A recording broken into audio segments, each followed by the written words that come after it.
Have you ever done something impulsive and embarrassing in a very public place in front of thousands of people, and where you may be way too old to be doing this embarrassing mistake? Well, I've done both in the same day on January 5th, 2013, in front of 59,000 football fans and 22 of my family members. So today I'm going to tell you about this football game that I attended when I was 15 years old, and I'm going to tell you about the heinous crime that I committed and what I learned in the process. So, growing up, I was an Ole Miss fan. My whole family, we were all Ole Miss fans, and we would jump at any chance we could to support our team. And in 2013, the Ole Miss Rebels went to their only bowl game of the season, the Compass Bowl, which was in Birmingham, Alabama, this small little bowl game. And the only reason they could go was because of this one superstar wide receiver named Dante Moncrief. And everybody loved saying feed Moncrief and supporting Moncrief. So my crazy dad rounded up 22 of my family members and made us matching T-shirts that said "Feed Moncrief" on the back and had the number on the front. And we all put them on and got all decked out and went to this bowl game to support our team. So we get to the game. We sit together above the end zone in two rows, and we all have our shirts on. We're super excited. And the kickoff happens. The game is underway. And right after the game starts, though, we all pause because the game kind of fades into the background. And my dad turns to the seven cousins that are with us, and he has this look in his eyes, and he's got this mischievous look in his eyes. And we all know he's up to something because he always is. And he turns to us and he says, "Do you see those hats down there?" And we look, and it's the band. The whole band section has these hats on, and they're kind of the colonial hats that have like the 3 points, you know. And it looks a lot like the hat that Jack Sparrow wears in the Pirates of the Caribbean movies, which my dad loves more than anything in the world. And he looks at us and he says, "I want one of those Jack Sparrow hats. And if one of you can get me one, then you'll get the biggest prize ever after this game." And my cousins and my sisters look at each other and they're kind of like wide-eyed, they don't know what to do. But I know in that moment, I'm going to be the one to get that hat. And again, I'm 15, way too old to be doing stuff like this.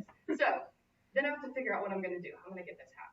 And so my first thought is maybe at halftime. You know, the band's going to be going down and they're going to be performing. And maybe in the hustle and bustle, they'll leave one, they'll have an extra hat or something.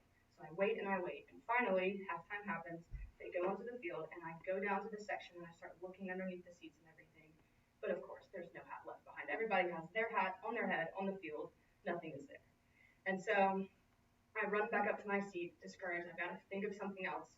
And so my second plan is, well, maybe at the end of the game, there's going to be, you know, someone, like they're going to be packing up, they're going to be getting their instruments. I bet there's going to be a hat on the side. I can just swipe it and get it when no one's looking, right? So I'm waiting and I'm waiting, and finally this game is dragging on.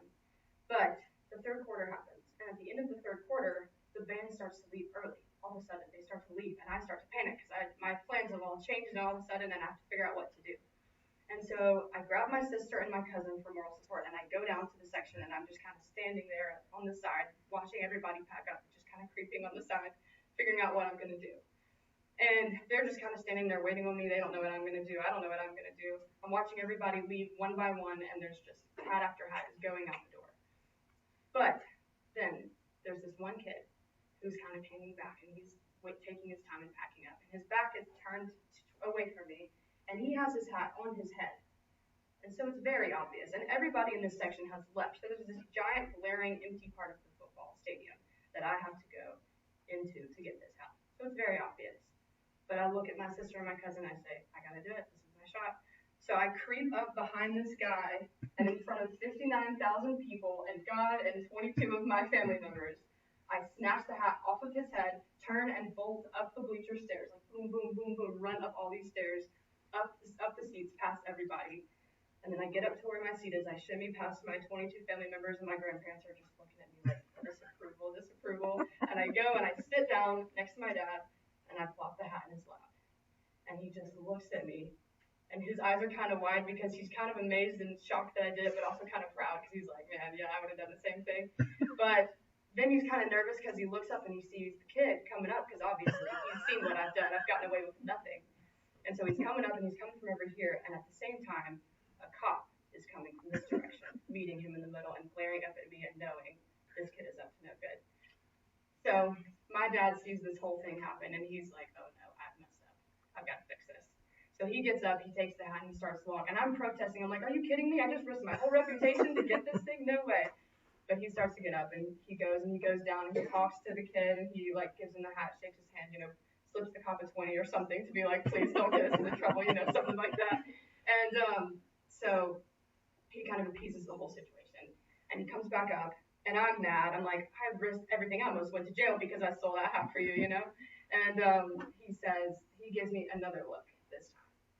And this time, the mischief in his eyes is gone, and it's replaced with a look that's based in 46 years of life and his own pranks, his own experiences of getting into trouble. And instantly in that moment, I know I've crossed the line. He knows he's crossed the line. And he learned, we both learned something that day. He learned that playmaking and, trouble things and pranks and that kind of thing are all really interesting and fun, but you can take it too far. And he learned that he kind of compromised his role as a dad and setting a good example in that time.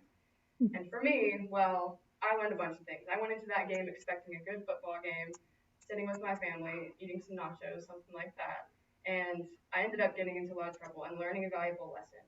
And that day I realized that although an exciting adventure is a lot of fun and has a lot of value, maintaining my integrity and prioritizing the goodwill of others is always going to be more valuable.